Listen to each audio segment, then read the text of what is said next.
नमस्कार, स्वागत आप सभी का सिलसिला बाजारों का मैं हूं आपके साथ अखिलेश राठी। और आज सिलसिला बाजारों का में हम चर्चा करने जा रहे हैं एग्री और नॉन एग्री कमोडिटीज के बारे में।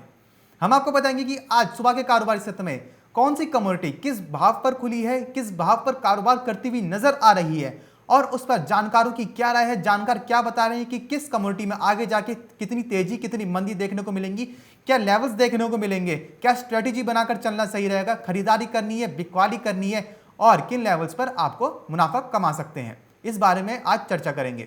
सबसे पहले बात करेंगे यहां पे नॉन एग्री कमोडिटीज में सोने और चांदी की। तो जैसे कि हमने बीते सत्र में देखा था कि सोना और चांदी के अंदर एक रिकवरी देखने को मिली थी, गिरावट के बाद एक तेजी देखने को मिली थी। वही आज भी देख रहे हैं, आज भी वही तेजी कायम है। आज भी सोना अंतरराष्ट्रीय बाजार में $1843 पर तेजी के साथ कारोबार करता हुआ नजर आ रहा है। वहीं बात करें अगर सिल्वर की, तो सिल्वर भी यानी चांदी भी इस वक्त अंतरराष्ट्रीय बाजारों के अंदर लगभग आधे फीसद की तेजी के साथ लगभग $27.5 पर कारोबार करती हुई नजर आ रही है चांदी भी। वहीं वायदा बाजारों के अंदर, घरेलू वायदा बाजारों के अंदर भी एमसीएक्स सिल्वर, एमसीएक्स पर भी चांदी 69,867 के स्तर पर 171 रुपए की बढ़त के साथ हरे निशान पर कारोबार करती हुई नजर आ रही है। तो आज घरेलू वायदा बाजार और अंतरराष्ट्रीय बाजारों में दोनों में ही एक तेजी देखने को मिल रही है सोने और चांदी के अंदर। हालांकि हमने कुछ सत्रों में देखा था कि सोने और चांदी की कीमतों में एक प्रेशर बनता हुआ नजर आया था, एक दबाव बनता हुआ नजर आया था, लेकिन अब वहां से सोने और चांदी की कीमतों में एक रिकवरी बनती हुई नजर आ रही है। आज डॉलर इंडेक्स में गिरावट देखने को मिली है, जिसके चलते भी सोने और चांदी की कीमतों पर एक सपोर्ट मिलता हुआ नजर आया है। इस वक्त हमारे साथ जुड़ी हुई है रूपा मेहता जी। आइए उनसे जान लेते हैं कि आज के कारोबारी सत्र में किस कम्युनिटी में क्या करके चलने से मुनाफा कमाया जा सकता है। रूपा जी, बहुत बहुत स्वागत है आपका मार्केट टाइम्स टीवी पर। रूपा जी, जैसे हमने बीते सत्र में देखा था कि सोने और चांदी की कीमतों में एक रिकवरी बनती हुई नजर आई थी, वही रिकवरी हम देख रहे हैं आज भी कायम है। तो अब यहाँ से सोने और चांदी का बाजार आपको कैसा लग रहा है कि यहाँ से सोने और चांदी में का जो बाजार है वो अब एक संभलता हुआ नजर आ रहा है और सोने चांदी की में जो कीमतों में जो तेजी का जो रुझान है वो चालू हो गया है यहाँ से? देखिए, सोने और चांदी के अंदर निचले स्तरों पर एक बार फिर से रिकवरी आई है और अभी भी बाजार जो है वो ऊपर जाता हुआ दिखाई दे सकता है और थोड़ा बहुत अपसाइड मोमेंटम जो है अभी भी बना हुआ है। और जिस तरीके से इंटरनेशनल मार्केट्स में तेजी देखने को मिल रही है उसका सीधा असर डोमेस्टिक मार्केट पर आता हुआ दिखाई दे रहा है और डॉलर इंडेक्स में जो गिरावट आई है उससे भी सपोर्ट मिला है। तो अभी थोड़ा बहुत मार्केट जो है ऊपर जा सकता है। अगर हम इंटरनेशनल मार्केट्स की बात करें तो $1860 तक मैक्सिमम प्राइस एक बार दिखा सकता है अपसाइड और वहीं से फिर से दबाव बनता हुआ दिखाई दे सकता है। तो मेरे हिसाब से ऊपरी स्तरों पर बिकवाली की ही रणनीति होनी चाहिए जी। तो रूपा जी के अनुसार अभी डॉलर इंडेक्स में गिरावट की वजह से सोने और चांदी की कीमतों को सपोर्ट मिलता हुआ नजर आ रहा है और ऊपर में सोने के अंतर्राष्ट्रीय बाजार में $1860 पर जाता हुआ नजर आ सकता है, लेकिन वहां से फिर से एक बार मुनाफा वसूली हावी बंद होती हुई नजर आएगी। तो इसलिए उनकी तरफ से सोने और चांदी में आज ऊपरी स्तर पर बिकवाली की सलाह है। वहीं रूपा जी, बात करें अगर कच्चे तेल की, तो कच्चे तेल में हमने बीते सत्र में देखा था कि काफी अच्छी बढ़त देखने को मिली थी WTI में और ब्रेंट दोनों के अंदर ही। वहीं आज देख रहे हैं कि ऊपरी स्तर पर मुनाफा वसूली देखने को मिल रही है। तो अब यहां से आज कच्चे तेल में क्या रणनीति बनाकर चलना सही रहेगा? देखिए, कच्चे तेल में आज इंट्राडे में सेलिंग देखने को मिल सकती है। $58 के नीचे एक बार बाजार फिसल सकता है। जिस तरीके से कल के बाद हमने करेक्शन आते हुए देखी है, ओवरऑल ट्रेंड पॉजिटिव है और $60 के टारगेट के लिए इसके अंदर अभी भी बाइंग में रहा जा सकता है। जी। तो रूपा जी, जैसे ही आज कच्चे तेल के अंदर एक मुनाफा वसूली देखने को मिल रही है, तो क्या माना जाए ये लेवल्स कच्चे तेल में खरीदारी करने के लिए ठीक हैं? देखिए, आज इंट्राडे में अभी खरीदारी नहीं करनी चाहिए, थोड़ा सा वेट करें। अभी और मार्केट नीचे जा सकता है $58 से लेकर नीचे में मुझे लगता है कि एक बार $57 के लेवल छू सकता है।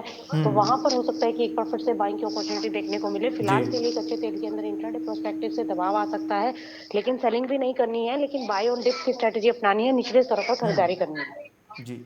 तो यानी कि उनके अनुसार अभी भी कच्चे तेल में आगे जाके पॉजिटिव ही ट्रेंड है, आगे तेजी का ही रुझान है कच्चे तेल के अंदर। हालांकि आज के कारोबारी सत्र में कच्चे तेल के अंदर ऊपरी स्तर पर मुनाफा वसूली भले ही देखने को मिल रही है, लेकिन अभी भी कच्चे तेल में निचले स्तर पर खरीदारी के मौके ढूंढ सकते हैं और बाय ऑन डिप की स्ट्रेटेजी बनाकर कच्चे तेल में चल सकते हैं आगे मुनाफा कमाने के लिए। वहीं रूपा जी, बात करें अगर बेस मेटल्स की, तो हम देख रहे हैं कि जिंक, निकल और लेड तीनों ही घरेलू वायदा बाजार में हरे निशान के साथ कारोबार करते हुए नजर आ रहे हैं। तो बेस मेटल्स में आज के लिए आपकी तरफ से क्या लेवल्स रहेंगे? देखिए, बेस मेटल्स में अखिलेश बाइंग की ही रणनीति है। आप देखिए, पिछले कुछ दिनों से लगातार तेजी है और जैसा कि आपने बताया भी था कि कॉपर 620 के बाद 640 के टारगेट छू सकता है। और आप देखिए, बिल्कुल आज भी 1% की तेजी के साथ ट्रेड करता हुआ दिखाई दे रहा है और आज मुझे लगता है कि 640 का टारगेट अचीव हो सकता है। तो इसलिए मुझे लगता है कि कॉपर के अंदर बाइंग की रणनीति होनी चाहिए। सेम एज इट निकल में भी 1360 के टारगेट देखने को मिल सकते हैं। वहीं अगर हम बात करें जिंक की, तो जिंक में भी तेजी का ही रुझान है, ऊपर में 218 तक जा सकता है। जी, तो यानी कि रूपा जी के अनुसार बेस मेटल्स की कीमतों में पिछले कुछ सालों से तेजी देखने को मिल रही है और बेस मेटल्स की कीमतों में बाइंग ही करके चलना चाहिए, क्योंकि आगे जाके बेस मेटल्स की कीमतों में तेजी का ही रुझान है। बेस मेटल्स का ओवरऑल जो ट्रेंड है वो पॉजिटिव ही है। रूपा जी, जानना चाहेंगे कि नॉन एग्री कमोडिटीज में आज के लिए ऐसी कौन सी कमोडिटीज रहेंगी आपकी तरफ से जो सबसे ज्यादा मुनाफे का सौदा साबित हो सकती है, जिसमें आज निवेशक मुनाफा कमा सकते हैं? देखिए, नॉन एग्री कमोडिटीज की अगर बात करें तो आज गोल्ड के अंदर 48,200 पर बिकवाली कर सकते हैं। वही कच्चा तेल 4220 से लेकर 4200 की रेंज में मिले तो वहां पर बाइंग करके चल सकते हैं। और इसी के साथ आज बेस मेटल में भी एक वापस से पुल बैक आ सकता है, और मुझे लगता है बेस मेटल के अंदर आज निकल 1360 का स्तर छू सकता है। तो इन स्तरों के लिए आप इन कमोडिटीज के अंदर बाय करके चल सकते हैं। जी, तो जैसे कि रूपा जी ने बताया कि आज आप सोने और चांदी के अंदर ऊपरी स्तर पर बिकवाली करके चलें, कच्चे तेल के अंदर बाइंग की अपॉर्चुनिटीज ढूंढें निचले स्तर पर और खरीदारी करके चलें। वहीं बेस मेटल्स के अंदर भी आपको निचले स्तर पर खरीदारी करके ही चलना है। तो ये तो बात करी थी हमने नॉन एग्री कमोडिटीज़ की। फिलहाल सिलसिला बाजारों को मैं बस इतना ही, कहीं जाएगा नहीं, क्योंकि खबरों का सिलसिला लगातार यूं ही बना रहेगा मार्केट टाइम्स टीवी पर। मार्केट टाइम्स टीवी पर चल रहा है बूझो तो जाने क्विज कॉन्टेस्ट। अब आपके पास मौका है हर रोज इनाम जीतने का। जी हाँ, मिक्सी, ग्राइंडर, मोबाइल फोन और ना जाने क्या क्या। अगर आप मार्केट टाइम्स टीवी के सब्सक्राइबर हैं तो हर रोज आप जीत सकते हैं मार्केट टाइम्स टीवी पर आकर्षक इनाम। और अगर आपने मार्केट टाइम्स टीवी को सब्सक्राइब नहीं किया है तो तुरंत सब्सक्राइब करें। मार्केट टाइम्स टीवी पर चल रहा बूझो तो जाने क्विज कॉन्टेस्ट, जिसमें हम हर प्रोग्राम के अंत में पूछते हैं आपसे अर्थव्यवस्था, कमोडिटी बाजार, मंडियों का हाल, शेयर बाजार पर सवाल। सही जवाब देने वालों में से विजेता को लकी ड्रॉ के द्वारा चुना जाता है और उस विजेता को मिलता है मार्केट टाइम्स टीवी की तरफ से पुरस्कार। बस आपको सवाल का जवाब देने से पहले मार्केट टाइम्स टीवी को भी सब्सक्राइब करना है। आज का सवाल है, जूट उत्पादन में सबसे प्रमुख प्रदेश कौन सा है? आपके ऑप्शंस हैं option A Paschim Bengal, option B Tamil Nadu, option C Kerala या फिर ऑप्शन डी उड़ीसा। जवाब के लिए टाइप करें जूट ए, जूट बी, जूट सी या फिर जूट डी। आपको मार्केट टाइम्स टीवी चैनल को सब्सक्राइब करना है और जवाब व्हाट्सएप करना है। आप जवाब व्हाट्सएप कर दें 9953882229 पर। आप में से लकी विजेता जीत सकता है वेल लिथियम ट्रिमर।